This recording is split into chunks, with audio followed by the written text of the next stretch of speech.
আমি S M Mozammel Hossain, বীর মুক্তিযোদ্ধা ৯ নম্বর সেক্টর। আমার গ্রামের বাড়ি গ্রাম হোসেনপুর, পোস্ট অফিস রামচন্দ্রপুর, থানা উপজেলা জেলা ঝালকাঠি। আমি 1971 সালের পূর্বে আমি আমি পাকিস্তানি হানাদার বাহিনীর বিরুদ্ধে ঝালকাঠিতে যে সংগ্রাম করি, সেই সংগ্রামের আমি একজন সৈনিক ছিলাম। আমার নেতা ছিল তখন আমির হোসেন আমু। তার নেতৃত্বে আমরা ঝালকাঠিতে হানাদার বাহিনীর বিরুদ্ধে আমরা কঠোরভাবে তাদের বিরুদ্ধে মিছিল করি। ওই মিছিলে হানাদার বাহিনীর নাশকতায়, বর্বরতায় আমরা সেদিন অনেকেই আহত হয়েছেন। তার কাটা ছিঁড়ে ভিড়ে তারপর বাহির হইতে হয়েছে, দৌড়াইতে হয়েছে। সেখান থেকে আমাদের কিছু কিছু লোককে সহ আমিও অ্যারেস্ট হই। ওই অ্যারেস্টের সময় আমাকে সহ আরও ৮-১০ জন আমাদেরকে বরিশাল জেলখানায় পাঠায়। সেখান থেকে আমাদেরকে 7 দিন পরে ছেড়ে দেয়। আমরা তারপর বাড়িতে চলে আসি। আমি সহ আমার বড় ভাই, আমার মেজো ভাই, আমরা 3 জন মুক্তিযোদ্ধা। আমার 3 ভাইয়ের মধ্যে আমি ছিলাম সর্বছোট। আমার তখন বয়স আনুমানিক 16-17 বছর হবে। স্বাধীনতা যুদ্ধে যখন 7ই মার্চের বঙ্গবন্ধুর ভাষণ শুনলাম, উনি বলেছিলেন এবার ওই মিটিং সরারদি উদ্যানে যে মিটিং হয়েছিল, অনেক বিরাট আকারে মিছিল, বিরাট আকারে জনসভা। সেদিনকার জনসভায় মানুষ গাছে উঠে, বিল্ডিংয়ের ছাদে উঠে, বোঝায় যে মানুষের যে গাছে উঠছে বাদুরের মতো মানুষ ঝুলতে আছে। চারো কানায় কানায় লোক, রাস্তাঘাট সম্পূর্ণ ভরে গেছে। সেদিন অনেকেই বক্তৃতা দিয়েছেন। সর্বশেষ বঙ্গবন্ধু সেই বক্তৃতায় বলেছিলেন, এবারের সংগ্রাম আমাদের স্বাধীনতার সংগ্রাম, এবারের সংগ্রাম আমাদের মুক্তির সংগ্রাম। তোমাদের যার যা কিছু আছে তাই নিয়ে শত্রুর মোকাবেলা করো। আমি ওই সময় ঢাকাতে থাকতাম। ঢাকাতে আমার চাচার বাসায় থাকতাম। চাচার বাসার থেকে আমরা ওই রাত্রে হানাদার বাহিনীরা যেভাবে আপনার কার্জন হলে, অনেক মনে থাকে না, কার্জন হলে যেভাবে রাত্রে 25 মাস রাত্রে যেভাবে কার্জন হলে মানুষ মারে এবং রাস্তাঘাটে মানুষকে কুকুরের মতো মারা আরম্ভ করলো। তখন ভয়ে আমরা 2 ভাই, আমি আমার বড় ভাই ঢাকায় ছিলাম। এই নদী পার হয়ে, জিঞ্জিরা নদী পার হয়ে, বুড়িগঙ্গা নদী পার হয়ে আমরা রাস্তার ওপারে যাই। ওপার থেকে হাঁটতে, নৌকায়, বিভিন্নভাবে বিভিন্ন পথে আমরা দেশে বাড়ি ঝালকাঠি হোসেনপুর, আমরা ওখানে আসি। এসে আমরা বিভিন্ন সংগঠনের সাথে এলাকার বিভিন্ন লোককে নিয়ে আমরা সংগঠিত করি এবং মুক্তিযুদ্ধের জন্য সবাই আমরা প্রস্তুত হই এবং বিভিন্ন অপারেশনে আমরা অংশগ্রহণ করেছি। বিশেষ করে তালতলা গানবোট যেদিন হয়, ঢাকা থেকে যখন গানবোট বরিশালের উদ্দেশ্যে যাচ্ছে, সেই গানবোটে আমরা তখন আমাদের কমান্ডার ছিল আরব আলী এবং আরও কী জানি ছিল, আমার অনেক মনে নাই। ওনাদের মাধ্যমে আমরা সেখানে যুদ্ধে অবতীর্ণ হই। তারপর বাণীরপাড়াও আমরা যুদ্ধ করি। বেনুবাবু ছিল সেখানে। বেনুবাবু সহ আমাদের লোকজন নিয়ে আমরা সেখানে বাণীরপাড়া ওই শর্ষিনা যাচ্ছিল আপনার গানবোট, সেই গানবোটকে আমরা প্রতিরোধ করি। তখন তো আমাদের কাছে অস্ত্র নাই। 20 জন যদি লোক থাকে, 2টে অস্ত্র আছে, 3টে অস্ত্র আছে, আর সব ছিল আমাদের খালি হাত। যাই হোক, এভাবে এলাকায় আমরা যুদ্ধ আরম্ভ করি, সংগ্রাম করি। একদিন আমার মনে আছে যে যা আর্মি আসছে, আর্মি না, পাকিস্তানি বাহিনী আসতেছে, হ্যাঁ, তোমরা যেটা আসো, মানুষ দৌড়াইতেছে। আমি তখন বাড়িতে ছিলাম, আমি বাড়ির থেকে দৌড়াইয়া, আমার হাতে তো অস্ত্র নাই, দৌড়াইয়া একটা বাড়ির উত্তর দিকে একটা পুকুর আছে, এই পুকুরের মধ্যে আমি ডুব দিয়া ভিতরের দিকে মাঝপথে আসলে পরে উপরে কচুরিপানার ছিল ঝাপড়া, কচুরি টাইনিয়া সব এখানে করতো, সেই ঝাপড়ার মধ্যে যাই আমি উঠছি। ওঠার পরে আমার শ্বাস বন্ধ হয়ে যাওয়ার, আমি মারা যাওয়ার অবস্থা উপক্রম। যাই হোক, আল্লাহ রাসের মেহেরবানিতে সেদিন আমি ওই সালাইয়ে কোনো রকম উপরে উঠিয়া একদম নিস্তেজ হইয়া পড়িয়া আছি। এই পর থেকে আমার ছিল যে না, এদেরকে এভাবে চলতে দেওয়া যাবে না, আমরা যুদ্ধ করবো এদের বিরুদ্ধে। যুদ্ধ করতে হলে কী হবে, আমাদের খবর আসলো যে তোমরা এখানে বসে যুদ্ধ করো, আর যাই করো, এখানে বসে যুদ্ধ করলে তোমরা ডাকাইত হিসাবে বিবেচিত হবে, তোমরা ভারতে যাও, ভারতে গিয়ে প্রশিক্ষণ নাও। তখন আমাদের এলাকায় নেতা আসলো, আমরা অনেকের নাম মনে নাই, খালেক মাস্টার, বাড়ি হইল আপনার সাউরাকাঠি, খালেক মাস্টার, শৈলেন দে, তারপর এইরকম অনেকে নাম আমার খেয়াল আসতেছে না, সহ আমরা 3 ভাই, বাড়ির পাশে চাচতো মামা 2 জন, তারপর খালাতো ভাই 3 জন, এরকম আত্মীয় স্বজন মিলে আমরা সর্বমোট ওই দলে ছিলাম 75 জন। 75 জন এক রাত্রে আমরা আমার বাপের কাছ থেকে বিদায় নেই, মায়ের কাছ থেকে বিদায় নিই। আমার মা তো অসুস্থ, সমস্ত শরীরে পানিতে ফুলে গেছে। যখন আমার বড় ভাই গেছে, মেজো ভাই গেছে, আমি যখন আমার মায়ের কাছে বললাম যে মা আমি যাই, আমিও যাই। তোরা 3 ভাই যাবে, তাহলে কি হবে তোদের, তোরা কেমনি কি করবি? আমি বললাম মা তোমরা দোয়া করো। আব্বা আরেও বললাম আব্বা দোয়া করো, আমরা যদি দেশে মরেও যদি শহীদ হয়ে যদি মরতে পারি, ওদের সাথে যুদ্ধ করে যদি আমরা মৃত্যুবরণ করতে পারি। তখন তো বাড়ির থেকে যখন বাইরেছি, মৃত্যুর চিন্তা ভাবনা করিয়ে বেরিয়েছি, বাসবো না, আর আসবো না দেশে। যাই হোক, এরপরে আমরা ওই নৌকায় প্রায় 2টা নৌকা না 3টা নৌকায় 75 জন লোক নিয়ে আমরা, তার মধ্যে অনেকের নাম মনে আছে, আমাদের গ্রামে মালিবাড়িতে ছিল রহিম, আব্দুর রহিম, তারপর আব্দুল সালাম, তারপর 10 কাউনিয়া ছিল আমাদের পাশের গ্রামে, 10 কাউনিয়া মুক্তার, তারপর পুলিশ মুক্তার, 2 মুক্তার, একজন ফুটে চাকরি করতো, ওই মুক্তার আমার আত্মীয় সম্পর্ক হইতো, আমার খালাতো ভাই। আর পুলিশ মুক্তার তার বাড়ি হোসেনপুরে। এরকম কাঁচাবালিয়া, রামচন্দ্রপুরের অনেকে, বালিগোনা গুগু শাহজাহান ছিল, ডাক্তার শাহজাহান এখন, তারপর আপনার মন্নান, সাউরাকাঠির মন্নান, আরও এখানে আরও একজন নাম ছিল না, হাফিজ, ওনার নাম হাফিজ। আমরা এইভাবে মোট সর্বমোট আমাদের ইউনিয়ন, পাশের ইউনিয়ন মিলে 75 জন লোক আমরা ভারতের উদ্দেশ্যে রওনা হই। ভারতে যেতে আমাদের 12-13 দিন সময় লাগছে। রাস্তাঘাটে বিভিন্ন জায়গায় আমরা প্রতিরোধের সম্মুখীন হয়েছি। এক পর্যায়ে আমরা চিড়া মুড়ি আপনার গামছায় বেঁধে আমরা হাঁটছি আর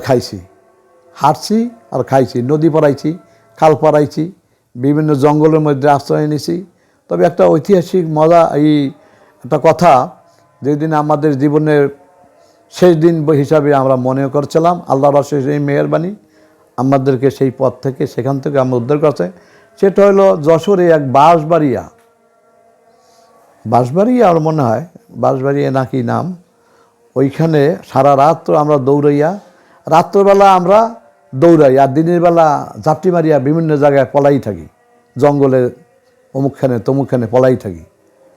এরপর ওই যে আমরা ওই বাঁশবাড়িয়া আইসার আশ্রয় নিলাম দিনে, না সকালে বাঁশবাড়িয়া আশ্রয় নিলাম। আশ্রয় নেওয়ার পরে ওই বাড়িতে আমরা যাই না, আমাদের সাথে লোক গেছে যে আমরা কিছু চাউল দিলে আর পানি দিলে আমরা ওইটা খাইয়ে কোনো রকম জীবনটারে বাঁচাইতাম। তা ওই বাড়িতে গেছি, পরে উনি হাজি মানুষ, উনি আমাদের দেখে আমাদের অনেক ই করলো।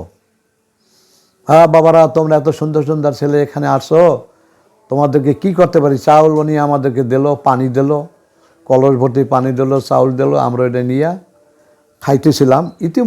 ইতিবৎসরে পাশের গ্রামের উনি আওয়ামী লীগের একজন সংগঠক মনে হয়, সম্ভবত নামটা খেয়াল নাই, উনি এসে আমাদেরকে বলল, তোমরা কোথায় আসছো, তোমরা এখন পলাও এখান থেকে এখন সরো, 10 মিনিটের মধ্যে এখান থেকে সরে যাও, না হলে কিন্তু এই বুড়া কিন্তু রাজাকার, বাপ কিন্তু রাজা, পোলা ছেলে টেলে সব রাজাকার, তোমাদেরকে ধরতে আসবে এখনই, তোমরা বাঁচবা না কেউই। তাহলে যাই হোক, আমরা ক্ষুধার্ত মানুষ, কেউ করতে পারছে, কেউ যাইতে পারছে, কেউ যায় নাই। সামনে আবার নদী পার হয়ে ওপার যেতে হবে, জায়গাটার নাম খেয়াল নাই আমার। নদী পার হয়ে ওপার যাইতে হবে। ওপার গেলে আমার নাকি মুক্তিযোদ্ধাদের দখলে ওই জায়গাটা, ওটা মনে হয় কালীগঞ্জ না কোথায় জানি, যা খেয়াল নাই আমার। ওখান থেকে আমরা কিছু লোক পাড়াই ওপার গেছি, আর কিছু আসছে, কিছু যায় নাই, কিছু ওইখানেই শুয়ে রয়েছে। আমরা ওপার পার হয়ে যাওয়ার পরে দেখি যে ওই জঙ্গলের মধ্যে আর 10-15 মিনিট পরে গোলাগুলি হইতেছে। তা খবর লইয়ে পাইলাম যে ওই বাঁশবাড়িয়া ওই হাজি সাহেবের বাড়িতে মুক্তিযোদ্ধারা আশ্রয় এসে ভারতে আসবে, তাদেরকে মারিয়ে ফেলাইতেছে, গোলাগুলি আর্মি আর এই রাজাকার আসছে। যাই হোক, আল্লাহ রাসের মেহরবানি, সেখানে আমাদেরও লোকজন মারা গেছে। আমরা বেশ ওখান থেকে 40-50 জনের মতো, 50-55 জন লোক আমরা একটা বাড়িতে আশ্রয় নিলাম। নেওয়ার পর ওনাকে বললাম যে ভাই, আমাদের কিছু খাওয়ান, আমরা তো আজ 2 দিন ধরে না খাওয়া অবস্থায় এখানে আশ্রয় নিয়েছিলাম, সেখান থেকে চাউল পানি ফালাই আমরা পলাই আসছি। তো ওই ভদ্রলোক বললো যে আমি কী খাবো, আমার বাড়িতে এত মানুষটা আমি খাওয়াইতে পারবে না, ডাইল আর ভাত। পরে উনি ভাত চড়াইলো, আমরা নিজেরাই ভাতটা চড়াই দিয়েছি, ডাইল পাক করছি নিজেরাই, পাকটা করিয়া আমরা খেতে বসি। সেদিনের কথা মনে আছে, ওনার বাড়িতে একটা ছিল আপনার, বলে খাড়ামরিচ কালো করিয়া, আমরা ওই খাড়ামরিচ যা ভাত খেয়েছি ডাল দিয়া, আমার মনে হয় এখন আমার জিহ্বায় লেগে আছে যে সেই স্বাদের কথা, যে কত সুন্দর করে সেদিন খেয়েছি। যাই হোক, উনি খাওয়া দাওয়া ঘর, উনি বললো যে দেখেন, আমার এইখান থেকে কিছু জায়গা আমাদের মুক্ত আছে, এরপর থেকে খুব সাবধানে যাবেন। সেটা হইলো আমরা ওটা গেছিলাম, কি নামটা, ওখানে অনেক মুক্তিযোদ্ধা সহ অনেক শরণার্থী, গঙ্গারামপুর, অনেক মুক্তিযোদ্ধা, অনেক শরণার্থী ওই এলাকায় ভরা। এত মুক্তিযোদ্ধা, এত শরণার্থী, সামনে হইলো আপনার এই ব্রিজ আছে, এই কালবারের নিচে যাইতে হবে, ওখানে আবার আর্মি এরা দেয়, পাহারা দেয়। যাই হোক, আমরা তো সাহসে কুলাইল না, যাব। এর মধ্যে এক দল মুক্তিযোদ্ধা, তাদের কাছে অস্ত্র আছে, বরিশাল বাড়ি, উনি মনে হয় যে ক্যাপ্টেন বেগেরই সমর্থনে ছিল মনে হয়, খেয়াল নাই আমার। ওনারা আসলো পরে আমাদের সাথে যারা ছিল নেতারা, তাদের সাথে কথা বললো, ভাই এখানে তো এই অবস্থা, মহামারী দেখাতেছে, ডায়রিয়া, বিভিন্ন ধরনের সমস্যা, খাদ্য সংকট, আমরা এখন কি করি, আমাদেরকে সাহায্য করো।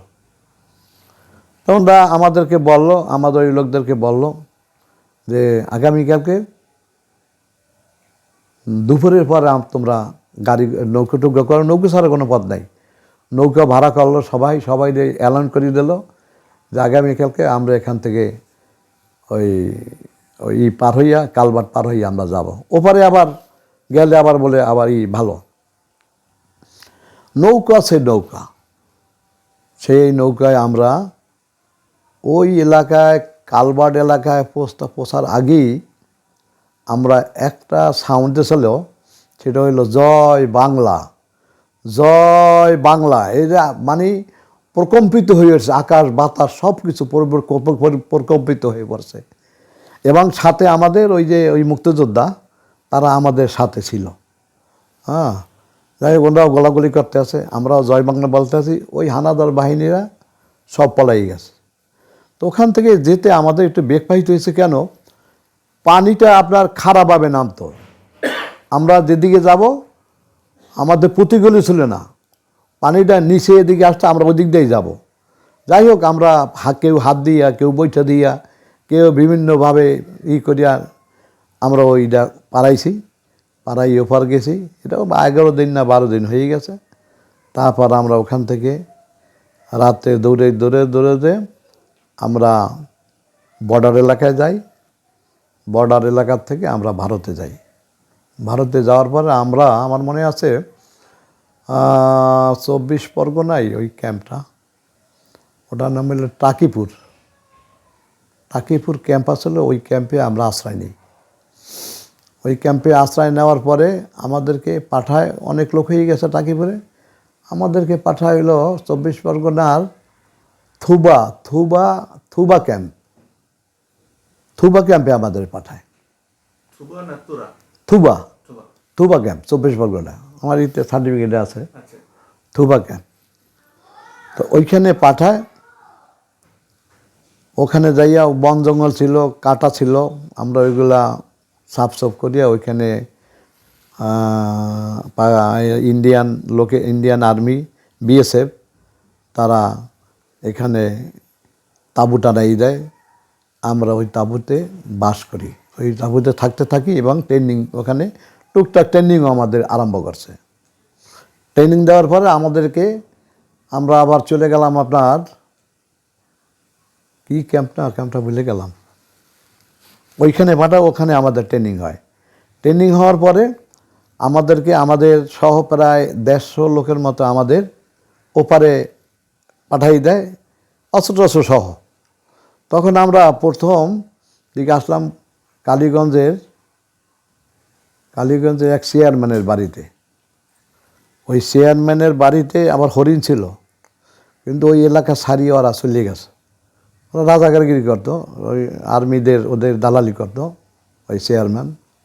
যাই হোক, ওখান থেকে আমরা, ওইখানে একটা ক্যাম্প ছিল আর্মির একটু দূরে, আমরা ওখান থেকে রাত্রে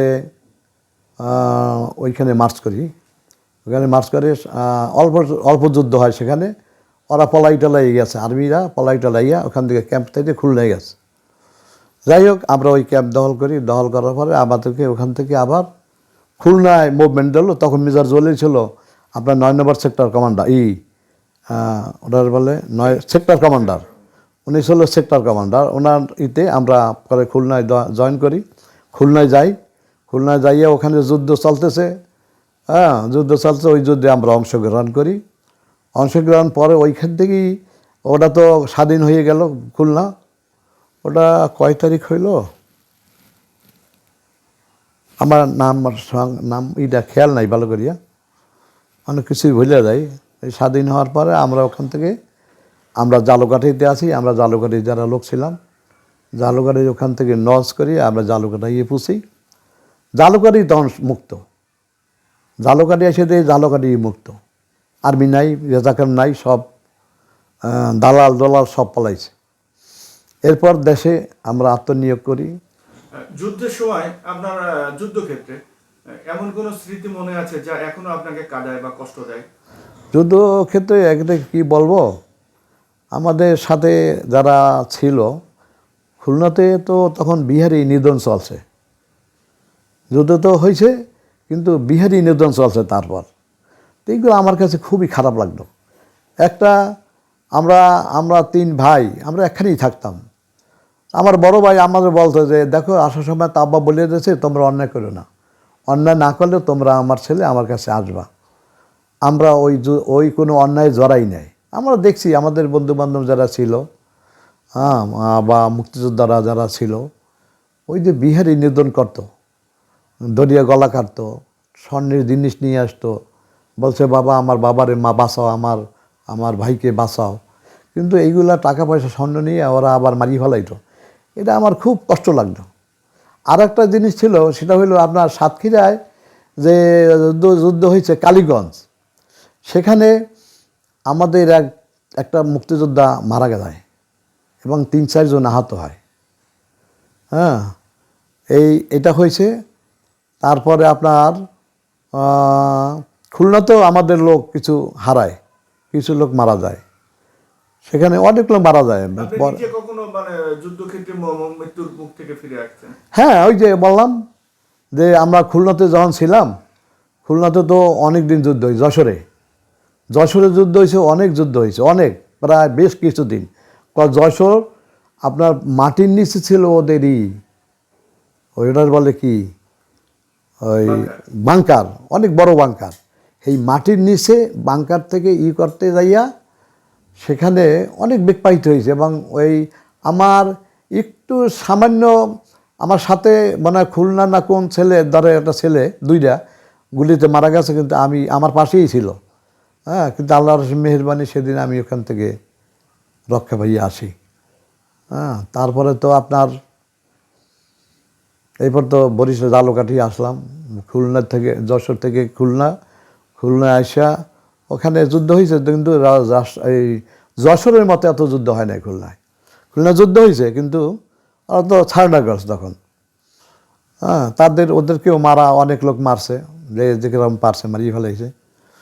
হ্যাঁ, তারপর আমরা তো ওই দেশে আসলাম, জালকাঠি এই দেশ স্বাধীন। এইবার আমরা আত্মনিয়োগ করি দেশ গঠনে, বঙ্গবন্ধুর ডাকে আমরা দেশ গঠনে। এলাকায় আমরা যাদের হিন্দুদের বাড়িঘর লুট হয়েছে, মুসলমানরা করছে, কিছু কিছু মাল আমরা হিন্দুদের নিয়ে দিতেও পারছি। গরু নিয়ে গেছে, গরু আমরা ফিরাইয়াও দিছি। অনেক রাজাকারকে আমরা অত্যাচারও করছি, অনেক রাজাকারকে আমরা ধরিয়া মারধরও করছি এইসব কারের জন্য। এইভাবে দেশ, এরপরে আমার দেশ স্বাধীন তো হয়ে গেল। আত্মনিয়োগ সে দেশের মধ্যে যাতে চুরি ডাকাতিটা তখন ছিল অনেক, এই ডাকাতি রক্ষার জন্য আমরা একটা কমিটি করছিলাম। সেই কমিটি রাত্রেবেলা বা বিভিন্ন জায়গায় আমরা এই কাজ করতাম। আমার এলাকায় ডাকাতিটাও কম হয়েছে পরে। আমার বাড়িতে বরিশালের এনজি সেন, নিখিল সেন, আরও জনে কি সেন, এরা আমার বাড়িতে প্রায় 20-30 জন ছিল। স্বাধীনের পর তারা চলে গেছে বরিশালে। তারপর আরেকটা লোক ছিল আমার বাড়িতে, মতি সেন, ওনার বাংলাদেশে কেউই নাই, উনি একাই থাকতেন ওই যে সোনালী হলের পশ্চিম পাশে, ওইখানে। উনি স্বাধীনের 6 মাস পরে আমার বাড়ি থেকে ওখানে গেছে। তারপর কোথায় গেছে জানি না। এরপর তো আমরা অস্ত্র জমা দিলাম। আবার হয়েছে স্বাধীনের পর তো আবার ওই যে মিলিশিয়া ক্যাম্প হয়েছিল, সেটা হয়েছিল ওই ক্যাডেট কলেজ মানে বরিশাল, নামটা ভুলে গেলাম আমি, বরিশাল যে ক্যাডেট কলেজ, ওইখানেই হয়েছিল। ওইখানে আমাদের মুক্তিযোদ্ধারা সব ওইখানে সময় নিল, লিস্ট করলো, নাম লিস্ট করলো। ওখানে থেকে আমাদের পরে ওরা ডিসিশন দিল, বিভিন্ন কথাবার্তা বললো যে তোমরা এখন স্বাধীন, তোমাদের এখন কাজ হলে দেশ গঠন করা, নিজেকে ভালোভাবে চলা, ভালোভাবে দেখা। যাই হোক, আমরা পরে ওখান থেকে, আমাদের তখন ক্যাম্পে মনে হয় 50 টাকা না কয় টাকা একটা অনার করতো। হ্যাঁ, 50 টাকার দাম, ভালো দাম 50 টাকার। হ্যাঁ, বেশ অনেক দিন, প্রায় মাস 3 বোঝা যায়, 4 মাস না 5 মাস ছিল ওই জায়গায় ক্যাম্পটা। আমার মনে নাই, হয়তো ভুল হইতে পারে।